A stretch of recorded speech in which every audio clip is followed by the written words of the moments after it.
My name is Opeyemi Akinyode. To start with, it's a privilege for me to be doing this recording for Gibson Ogunkunle.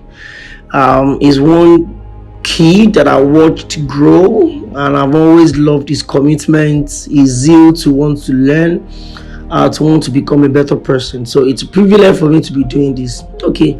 I grew up in Surulere, and for every average Surulere kid that grew up in the 80s or the early 90s, late 90s, early 2000s, our lives was mostly around the National Stadium in Surulere. I was part of the ball boys and the gymnasts that did the welcome ceremony of Nigeria 99.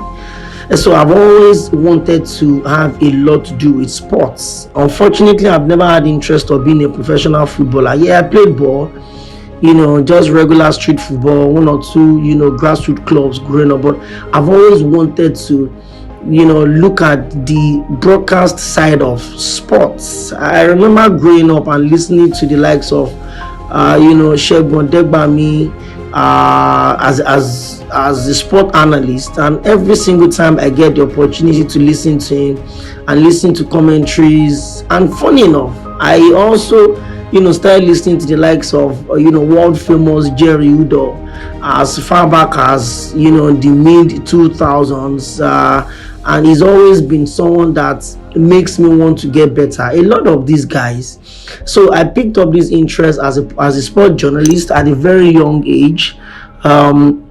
Doing commentary for inter-house sports those times. And when I got to the university, I saw a big opportunity. My school started a radio station, and I was privileged to head the radio station. And from there, I started my own sport program, started doing my sport shows.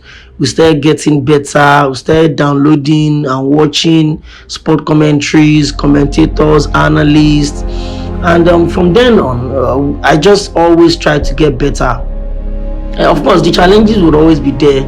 You do a lot of things, and at times you just lose interest. But then, when I decided to, diversify, I used to focus on football. Then at some point, I started paying big attention to basketball. I started focusing on the Nigerian Professional Football League. Then it was the Nigerian Premier League. I started focusing on Formula One. So the whole interest just went out of the roof. And I've been privileged enough to work with a lot of people that have made me to get better as a person, that have made me to, get more committed as a professional, despite the challenges, despite the problems.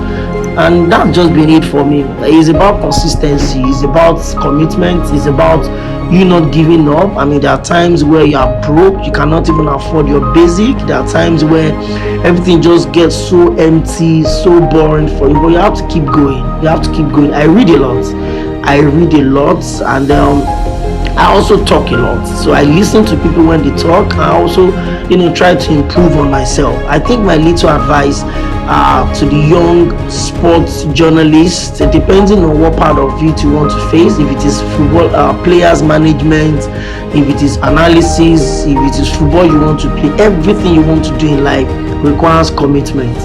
Anything you want to do in life, it requires you being focused, being purpose driven. There will be distractions. I mean, there will be points where I'm surprised Gibson thinks I'm the best in my field. I've not even started. There are a lot of people I look up to that I'm not even worth lacing their shoes. But then we keep getting better. Challenges will come, a lot of distractions will come. There are times you do things and it will look like you don't even know what you're doing, but you can't give up. You just have to keep going. It's even better now. I mean, there's internet, so you can get virtually everything you need to get. When we're growing up, well, don't let me sound like I'm a very old man. I'm a pretty young person, but I've just been around for maybe a few years. So growing up, you had to read newspaper, complete sports, sporting life. I spend a lot of my money buying sport newspapers, but I think that's where the whole interest grew. Yes. So my advice is for the young ones is that you have to keep going. I mean, when the money comes, you enjoy it. When the money does not come, you keep your commitment level up. You keep getting better. You keep improving. Don't give up. Don't lose. Don't let go. You certainly get there. And when you get there, If you are blessed enough by God to get there, don't feel comfortable. Just keep getting better. The praises will come. Oh, guy, you are popular. You are so good at what you're doing. When it becomes only you, make sure you continue to do things that will make you keep getting better. That is it. Thank you.